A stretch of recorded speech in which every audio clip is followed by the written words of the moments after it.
So here we go. I welcome you all in today's very exciting session on global market sentiments. Am I audible and you can see my screen just to make confirm before we start? Yes, perfect. Go ahead. All right, that's great. So I welcome you all to this very emerging sort of issue that global market sentiments. The objective of this session I will share with you, but we just want to make yourself clear that whatever is happening in global markets, whether in terms of economy, in terms of future, and what is the prevailing condition. So this survey will present some key insights for that purpose. So basically, I will be going to share one of the survey, which is gathered by a CFA, Chartered Financial Analyst. They have collected from the members countries. More than 100 countries have been involved in this survey on market sentiments, how market is performing, and the general ethical and integrity issue of global markets, right? Particularly in different regions, Asia and European and US and all of it, right? And since this is an research-based study, the CFA have collected and surveyed more than 5,000 members, and they got a 4% response rate from more than 100 countries worldwide. So this is the basic idea that what we are going to present today. Now, let's start with this survey. I will share some findings, some key issues with reference to this global market, how global markets are, and their different sentiments are playing a crucial role in different regions. Now, let's start with this thing. This is in general global economic outlook. Generally, like how the different economies, worldwide economies, what are their predictions and what is their outlook in terms of current, future growth, and certain forecasting. The average expected global GDP, whenever we are talking about global, that includes all the different countries, all the different regions that have been used for the survey from which the data has been collected. And it is expected that there would be a 2% GDP growth in upcoming years worldwide. So there is a positive trend and an increasing trend as well. Whereas the World Bank forecasts that there would be a 3.4% higher forecast in terms of economic outlook, and global economic outlook will increase over the period of time. Particularly, the European markets are more optimistic in terms of growth, in terms of their forecasting, like they are performing well or they may perform well, is in Asia Pacific are more pessimistic. So if you can see this screen, we have the different graphs, the expected global GDP growth rate and expected local GDP growth rate. You see the expected in terms of Chinese government, you can see that is 6.2% that is expected, and the global is basically 2%. So global expected GDP growth rate, which is 2%. So China is way above than this average GDP growth. So in terms of relationship with globally, the local market is obviously, particularly China is doing well. Similarly, the case of India, that is as compared to average growth, that shows the blue line. So we can see the Indian, again, they are progressing at 5.8%. Their expected local GDP growth rate is this much. Then the next country, which seems to be a very good in terms of future, that is Hong Kong with 3.1%, followed by Singapore, followed by USA, UK, and so on. And you can see the Brazil, France, and Japan, they have a very, as compared to global market, they are not performing that much, right?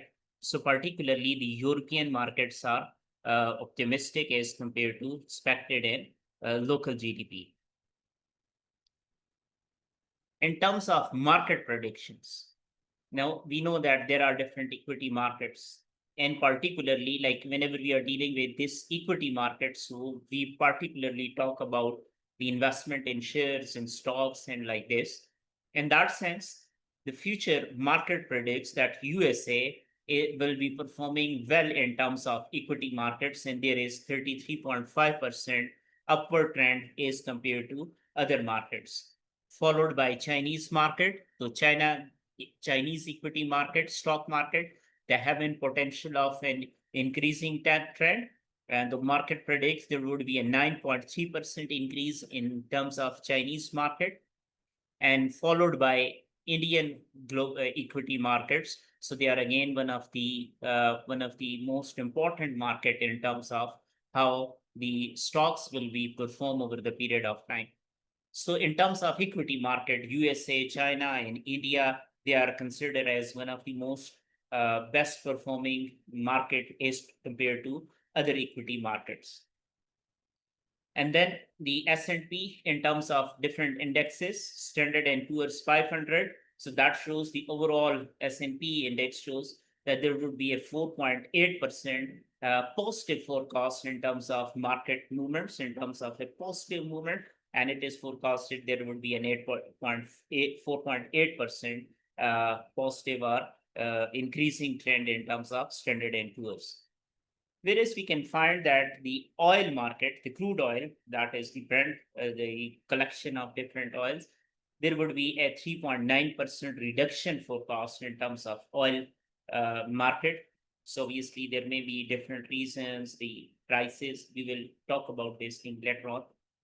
And in terms of gold investment, gold market, so there is a 0.4% positive trend that this market will perform better, and there is an increasing trend of 0.4% forecast. So this is in general market in terms of equity, in terms of oil, in terms of gold, and in terms of how different indexes will perform over the period of time. So they are all very positive signals, and it depends from country to country and from region to region. So there are few differences as well. If we compare the local market outcome, local markets. So in terms of local markets, like considering the each and every market and their dynamics, so India is considered one of the best market in terms of global outlook, market outlook. So that represent that 5.8% expected GDP growth, which is highest in terms of any other country as compared to global markets and local markets, and followed by China that have a 6.2% Chinese market are expected to grow, and Brazil, Japan, and France they have less than 1% growth rate, and the key drivers in these form of local markets are political stability, where these countries are where the growth rate are high and they are suffering and they are passing through some positive outcomes. So the main key drivers that possesses according to these positive outcomes, they are political stability. We already know that whenever there is a political stability, the economic policies and the process of the government, the policies, continuity of the policies that always play a very critical role. So that is the key driver that makes some good and positive response to local markets. And then the recovery in Chinese and European markets, we can see because of the key drivers, these are the political stability and other growth potentials. They are basically the key drivers for recovery in China and European. So if we see globally the role of Chinese government and the role of European government, so we will see a political stability over the period of time. So obviously these markets are recovering very well. Now, the next important thing is what are the global risks? Obviously, we know there are certain risks. Risk is basically causing the fluctuation, variability in terms of growth, in terms of productivity, in terms of development, right? So there are few global risks which are faced with. So whenever we are talking about global risks, so each and every country is basically affected by these risks, right? So mainly they identified, according to this survey, they identified the three major, there are three major risks which are faced by the global markets. The first is weak developed market economies. That obviously the market economies, they are weak, and particularly we are talking about weak developed market economies. They are developed market economies, but their weaknesses is there in terms of their growth and so on. Then political instability, that is one of the risks that is faced by majority global countries. In terms of globally, that maintain a very huge risk that there is political instability. And we already have talked about that if there is in political instability, that would obviously cause some policy incontinuity and other things. So that is going to affect the whole market as well. So that's why this is considered one of the biggest global risks in near future. And the second thing is rise in interest rate. Obviously, this rise in interest rate is again linked with how economies are developing. Obviously, interest rate, that is basically whenever there is a huge interest rate, so borrowing capacity will be low.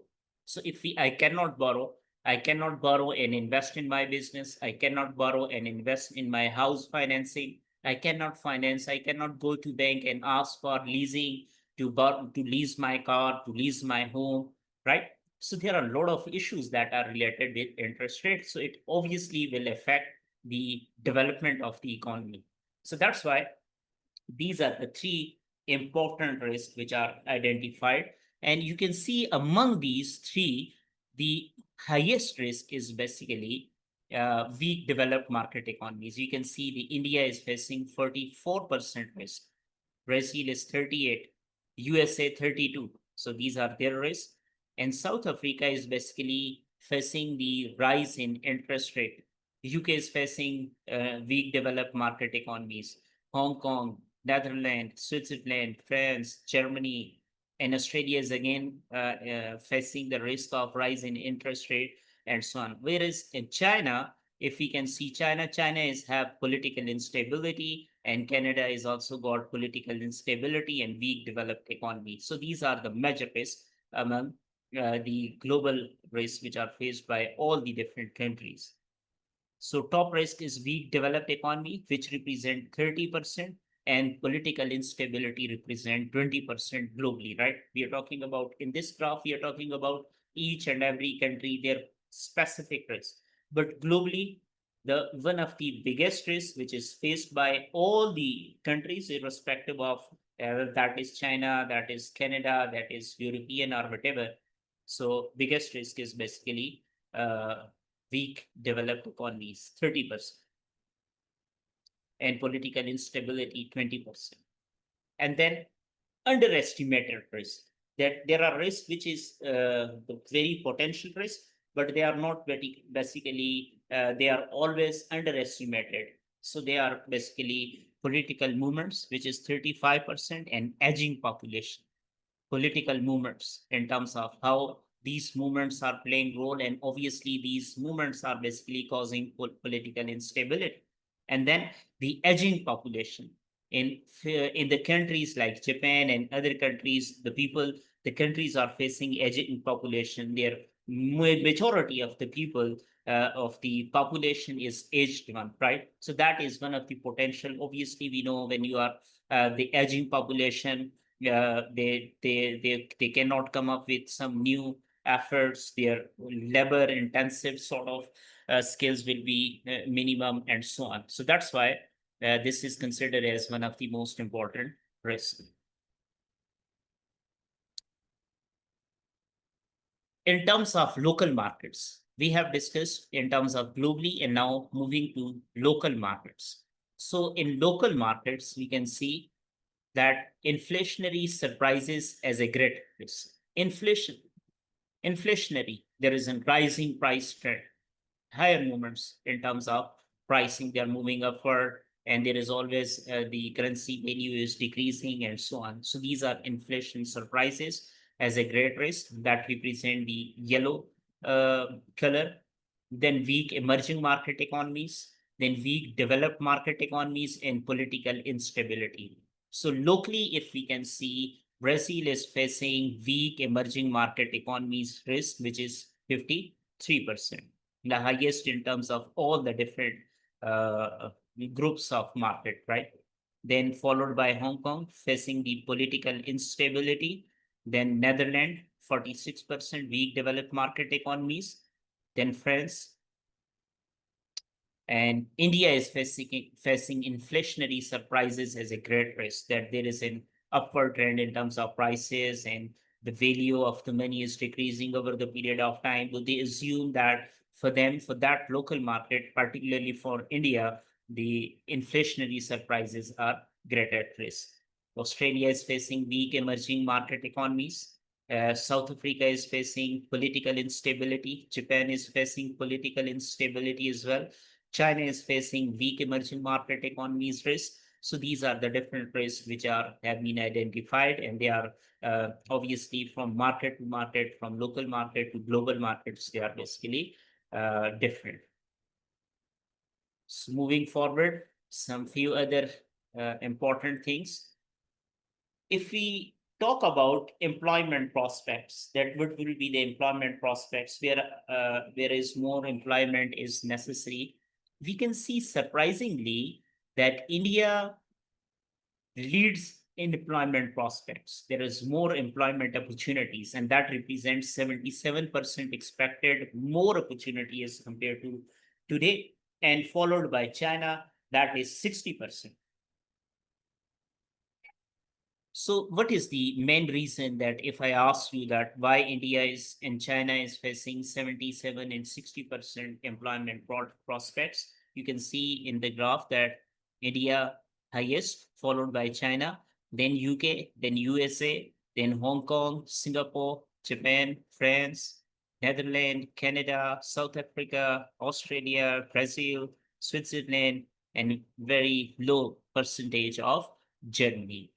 The reason is basically you can see the highest trend of India and China is basically there is a cheap labor available over there as compared to emerging or developed economies. So that's why you see that majority global markets are now shifting to these different regions like India and China. They are outsourcing, they are shifting their uh, production units to India and China because the cost of production is very low, the labor is very cheap. So obviously that increase in employment prospects, of employment opportunities, and particularly this region, Asian region, and particularly Indian and Chinese, they got the highest employment prospects as compared to last year, right?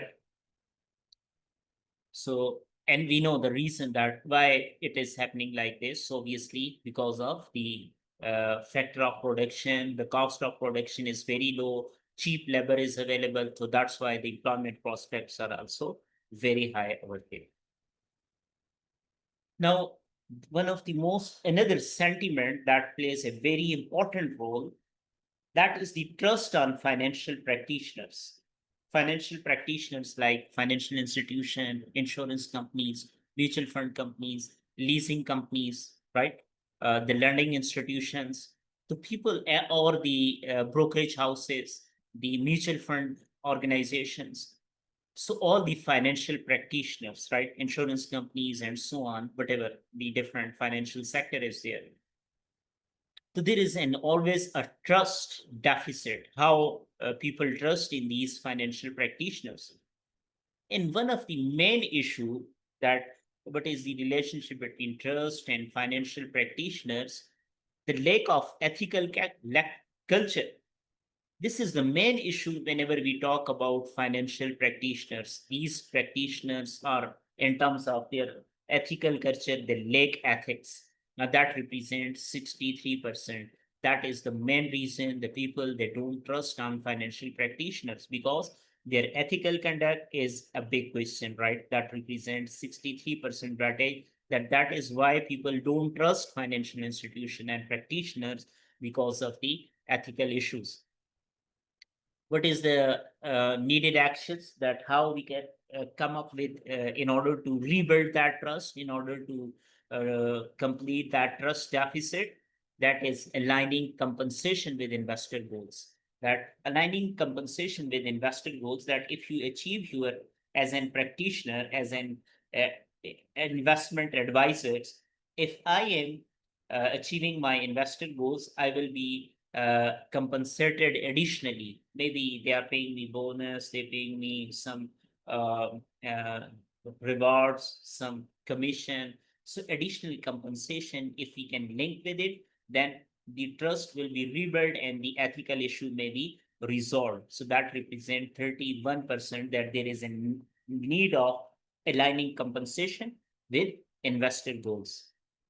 And then zero tolerance must be there for ethical breaches. So 27% of respondents are their view is basically that if there would be any ethical breach in terms of their ethical their lack in ethical culture, and if financial practitioners they reach any ethical issue or they affect any ethics, so there would be a zero tolerance policy. Means there must be penalized. There must be some penalties, some fines, maybe delisting. Maybe you are not allowing to involve in financial uh, sort of intermediation, right? So that there should be a zero tolerance for if any of the individual, any of the practitioner is not working ethically.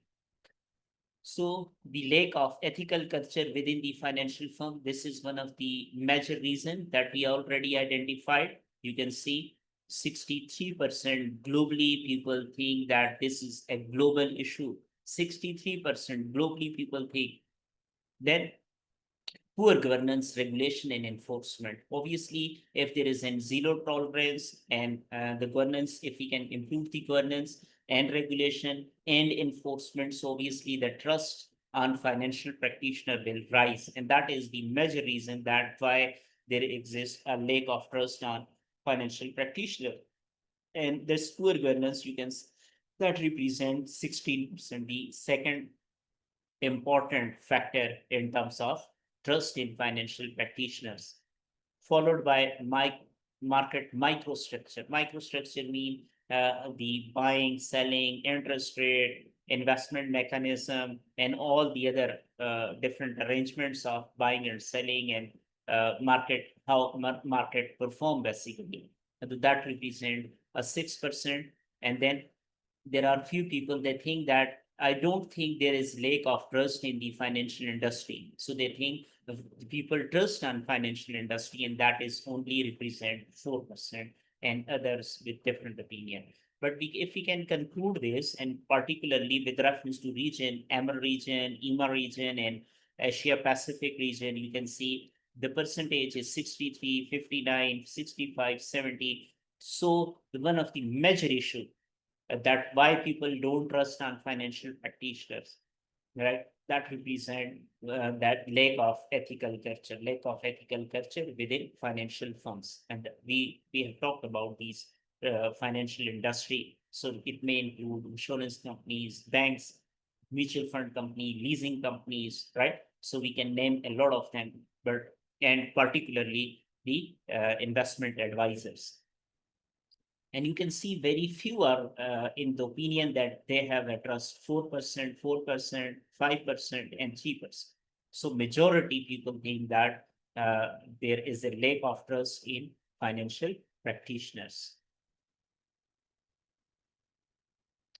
So for the just for the understanding that how you are going in this session, I will share this quiz with you in the meeting, and then I just request you to solve this quiz. Okay, I will just copy and paste.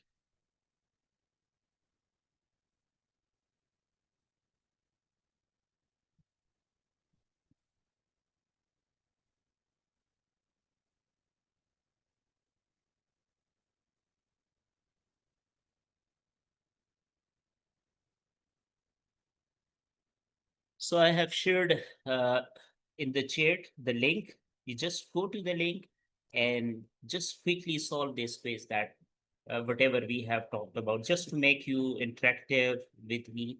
So quickly, just go to the link and just fill this quiz. You have a very short, like 2 or 3 minutes, right, to do this activity.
So I guess people are solving, right?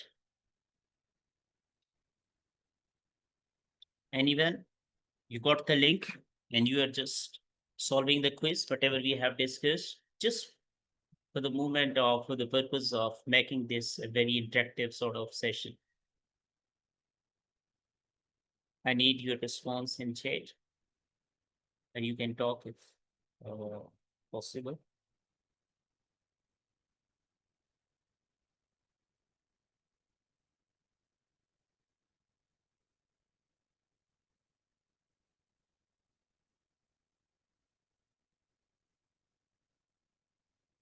So are you following? Are you doing it?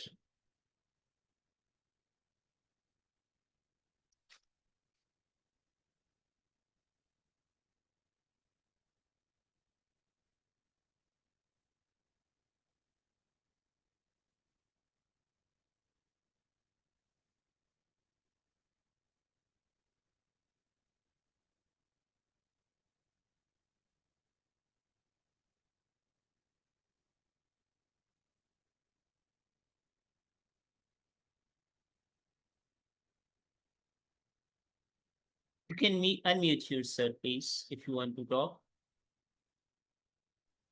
If anyone wants to talk, please raise the hand or leave a comment in the chat. So I just need your intention that are you solving the quiz just to make things interactive? And if you have done this, we can move forward. It will take just 2 minutes of you.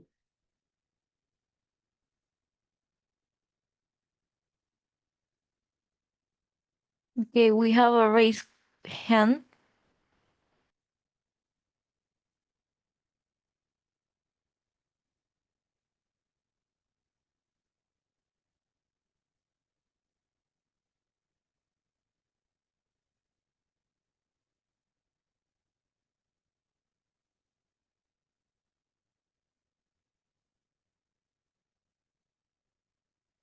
So I need just one response that if everyone have done this, we can move forward. I hope you people are doing it. It's just a quiz that whatever we have discussed. Or you want me to solve for you? Yeah.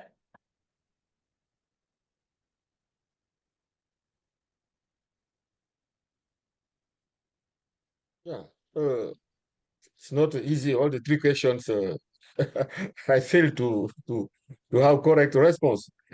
But most of them, I like the trust practitioner in financial investment. I think the poverty is one of the factor also, but they reject. I don't know why. Even Yeah. the lack of knowledge. But I select all Yeah, this. actually, like, okay, like this quiz I have prepared from whatever the material I've shared with you, and that is Yes. basically I have mentioned the week economies and weak developed economies. So it is just like to make things interactive. So it's mean you are now engaged. So maybe I will pose one more quiz, right? So there is no obvious like correct or this is the optimum. I'm just sharing with whatever I have shared with you, some slides and quiz from that thing, right? Just to make interactive, like, oh, you people are now very attentive, right? Okay. Okay. Yeah. Thank you. Thank you. Yeah. So moving forward, I guess we are now moving to our next aspect, the issue of market integrity. And market integrity, that how market performs, integrity, the trust of the people, it is working effectively and efficiently.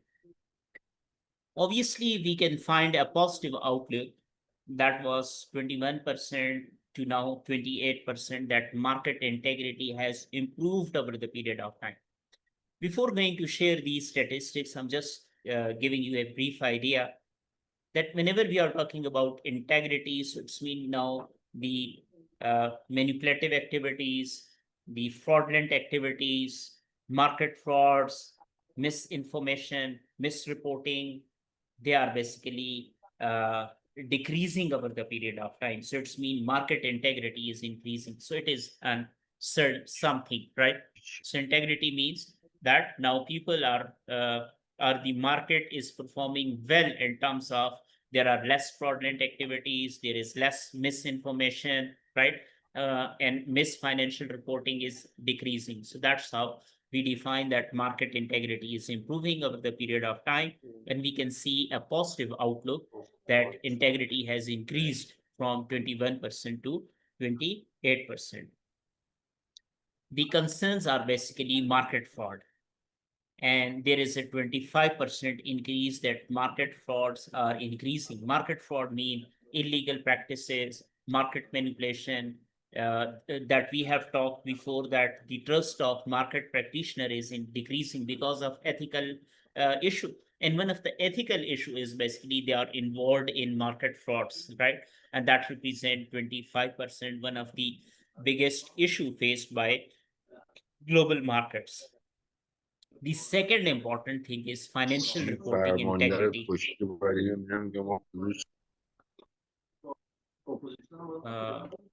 Can you mute yourself, please, if you are not asking any question? So just, I request the moderator to kindly check into this issue.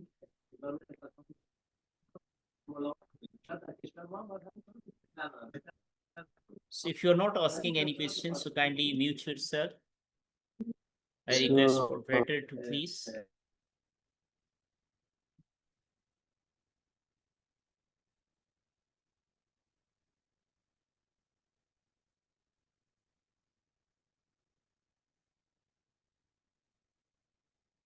So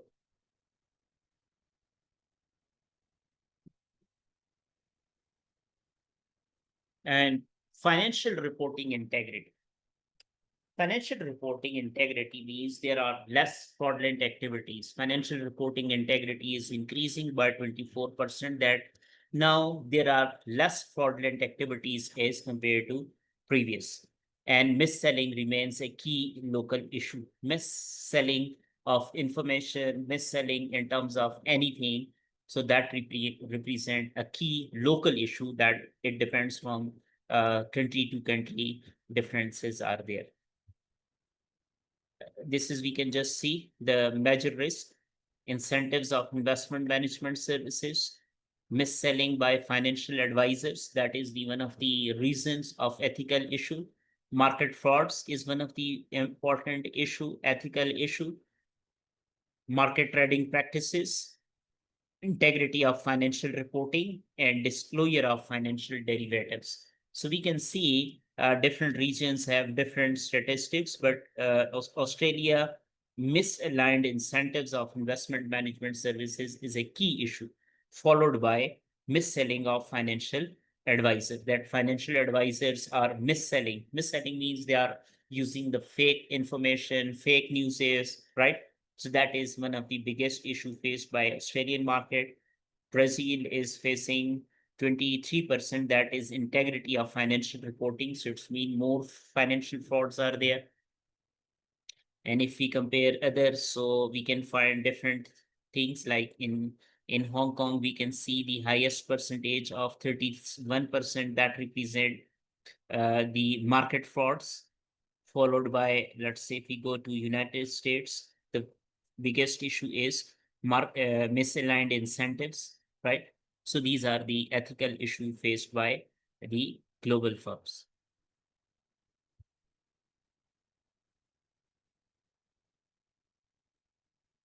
Now, these are the predicted performance. As I shared in start, the equity markets, USA is leading.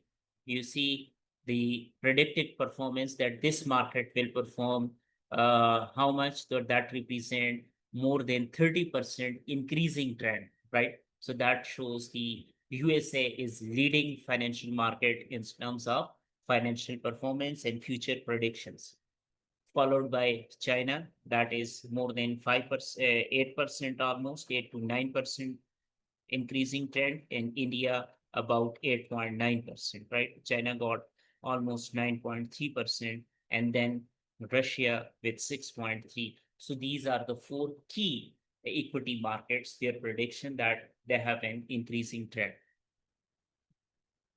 Similarly, expected growth, the highest expected GDP growth by the region is Hong Kong is leading in terms of all the different region, followed by the second highest is Germany and France, followed by Netherlands and then Australia. So Hong Kong is basically one of the region that is have highest expected growth in terms of future.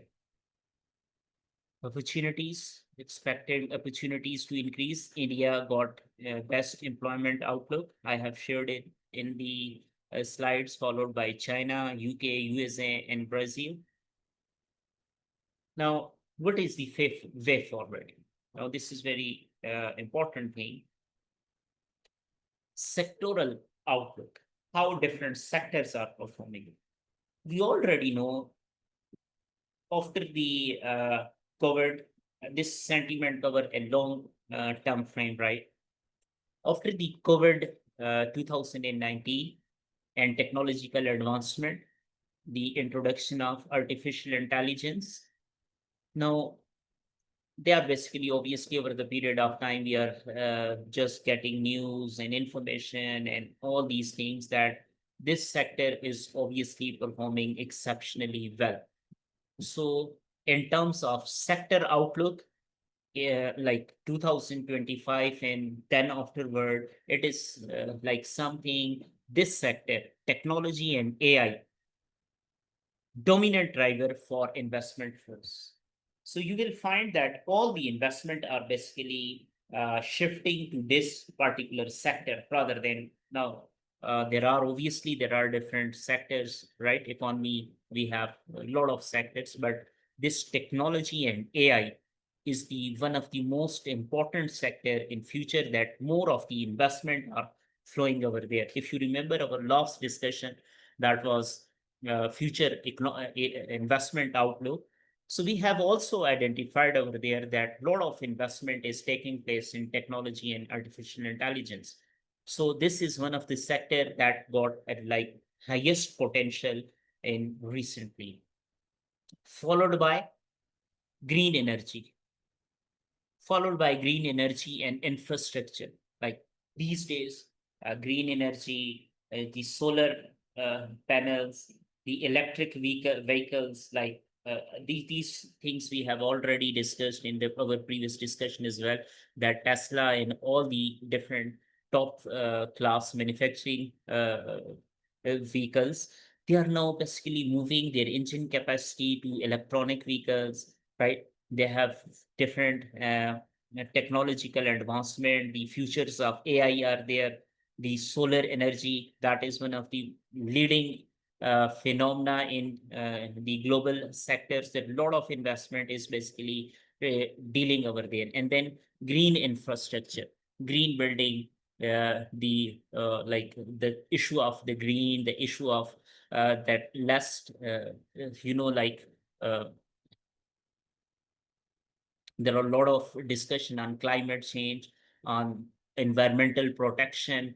So that's why this green energy and infrastructure is basically one of the highest institutional interests, that most of the institution, they are now investing in green energy, in green infrastructure, in order to protect the environment, in order to deal with the climate change effect, the use of solar, the use of electric vehicles in order to decrease the carbon and other issues. So that is another sector that is really promising and getting more attention in terms of future sectorial outlook. Though this sector is again one of the most important sector. The third is basically healthcare and biotechnology. Why this sector is very important and getting attention? Because the healthcare department, now we have seen that, okay, again, this is linked with our first sector, that is the technological advancement in the form of healthcare. Let's say the automated disease detection system, vaccination system. AI is basically have changed the process of testing, lab testing, how much time it is consuming, and so on. So this is how this segment is getting more attention in terms of future economic investment, and people are considering, are investing huge in biotechnology. That is the technological. This is about one of the latest technology that integrates the health, bio, and then technology, and they are coming up with data analysis and some new techniques. So this is how the healthcare and the medication and pharmaceutical businesses are basically totally changing. So that is one of the most important sector that is getting attention recently. And there are different reasons for that, why healthcare and biotechnology sector is basically advancement, have an advancement, or why people are more interested in the first thing is aging population. We have talked that aging population is one of the biggest issue that is faced by the majority of the economies, that their people are now aged above like 60s, they are in 70s, 80s, and above. And the young generation are very low, other than like there are a few regions like India and other countries where the population, aging population is very minimum. But there are like Japan and other countries, we can find the examples that their aging population is high. So obviously, the people with aging population, they all need more investment in healthcare. They are more health conscious. They have very low level of health, right? So that's why this sector is again getting a more attention in terms of future of 2025 and so on. And then obviously the COVID-19 pandemic preparedness, like COVID, seen that after this COVID, the healthcare department, the information technology, the biotechnology, right, and then the pharmaceutical sector that have emerged over the period of time, right, in terms of disease detection, in terms of their uh, process of medication development and so on, and testing and lab testing. So the whole process has been changed over the period of time. So that's why this sector is getting more attention. And the most important recently, if we can see, the defense and cyber security, the defense, lot of investment in defense. You see, if you compare the budget of different countries, you will find the majority budget is basically in defense and cyber security. We have seen the post-Ukrainian crisis, the Russian conflict, the recent Israel and Iranian war, the role of in America, the Indo and Pakistan war. So we can find like defense is getting one of the most important sector. And obviously a huge investment is required. Cybersecurity is one of the another important issue in terms of sector. So this sector is again one of the most promising factor, and a lot of investment are taking place. So these are the four major sectors that are basically defining the future in terms of AI, technology, green energy, healthcare, and defense and cyber security. We have seen recently that how the war structure has been changed, like the technology of drones, right? Like rather than the traditional warheads, now we have a very different drones and like jets. They are operated like not because of some pilot is operating. They are AI based, right? Automatic detections and so on. Drone is basically the one of the major example that how the trend has been changed, right? So that's why defense and cybersecurity is considered one of the most important sectors. So these are the four major sectors. They are basically the future outlook of economy. Then the overall sentiment, investor sentiment and confidence. Like if we compare the era of 2020 to 2025, so we can see a big change in terms of this thing, right? A big change in the sense that you see 2020, the index value was very low, which is 2.5. And then after 2020, the confidence has increased over the period of time, and we have a value of 6. But 2022, it has decreased, then it a relatively stable decrease.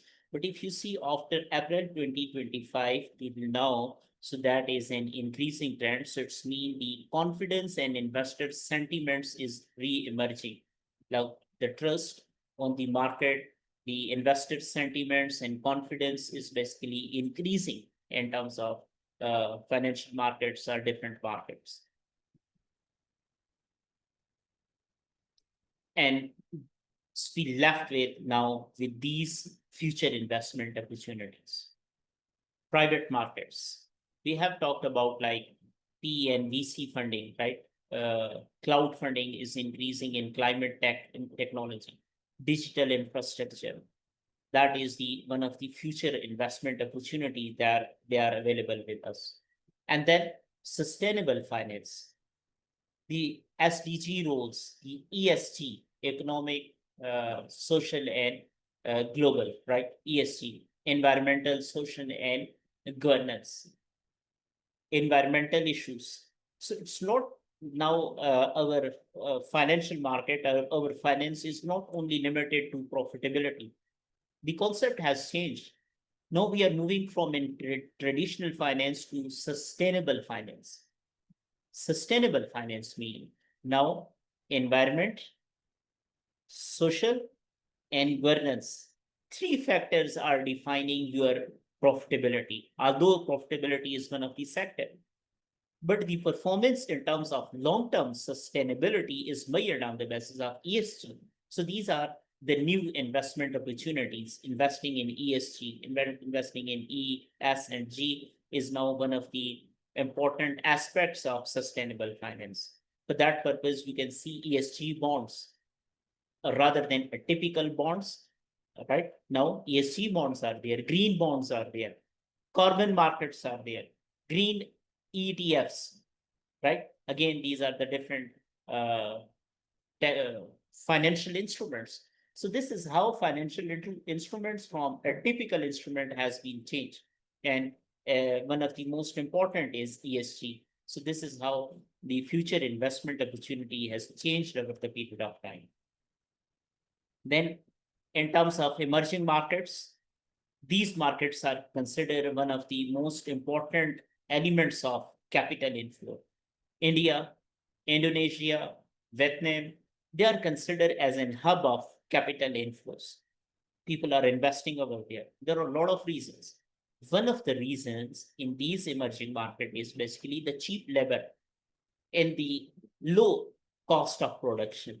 So that's why organization or businesses are moving to these markets. So these markets are getting more capital inflow, India, Indonesia, and Vietnam. So these are the future opportunity which is available for global markets.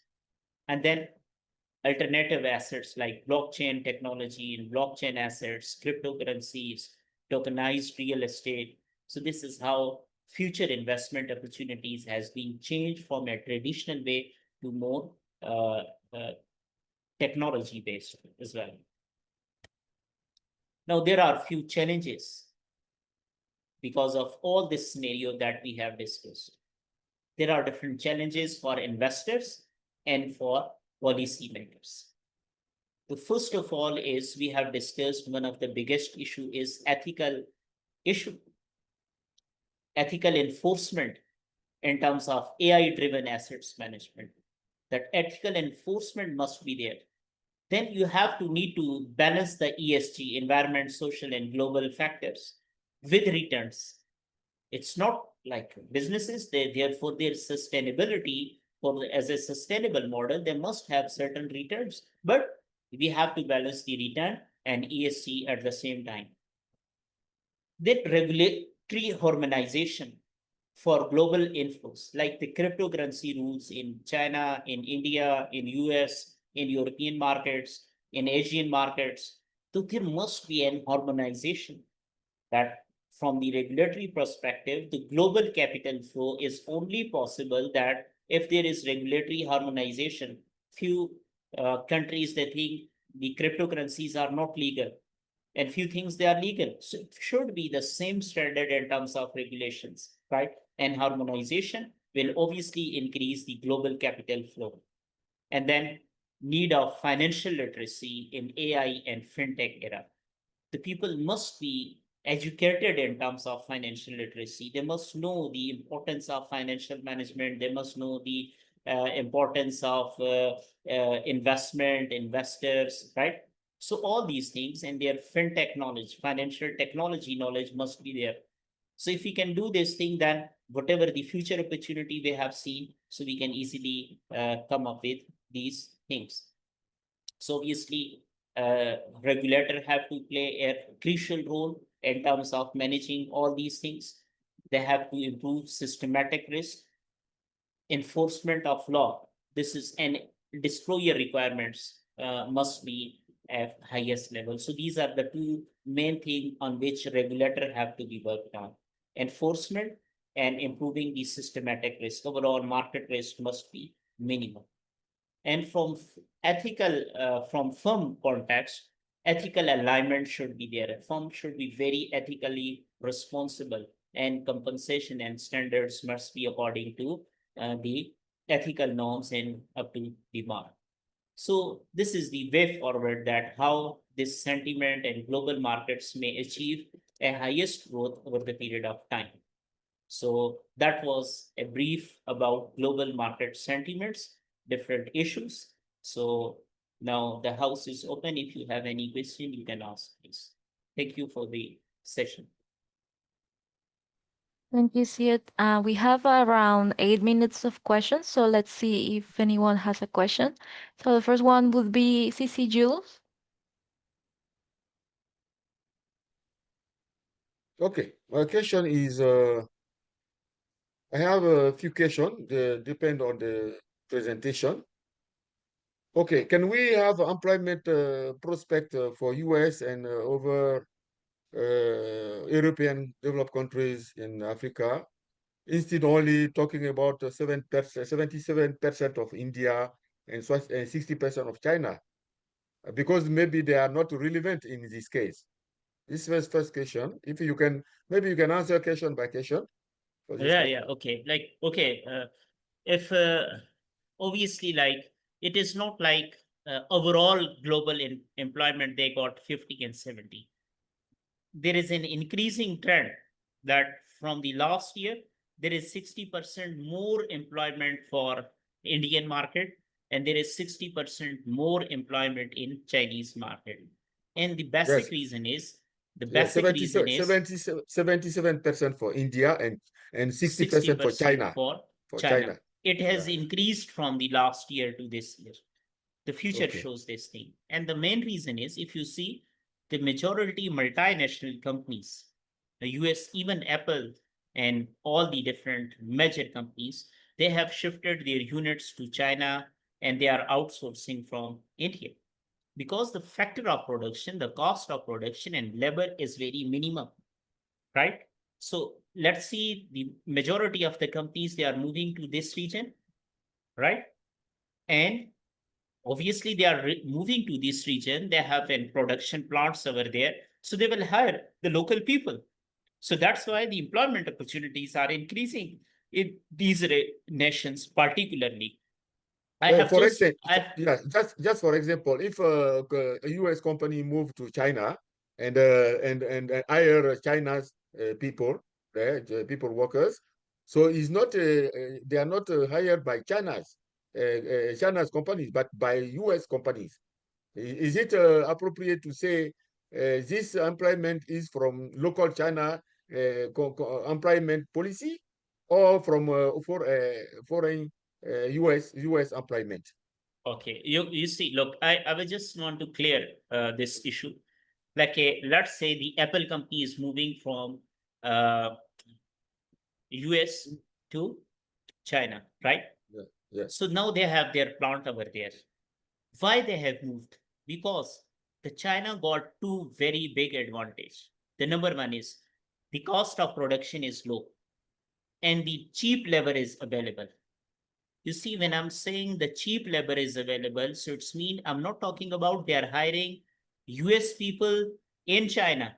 They are hiring the Chinese people who are paid less. They are hiring Indian people to whom they are paying less. So it's Okay. mean there are more employment opportunity for these regions. The more Chinese are getting jobs, the more Indians are getting jobs. I'm just sharing you one example that most of the IT based firms, they have moved their even their labor and they have now hiring people from India. India got a huge market in terms of population as well and in terms of technology as well and very cheap labor. It's like if I hire one US person, I have to pay, let's say, $100. And then if I hire one Indian person, so I can even pay $5 as well.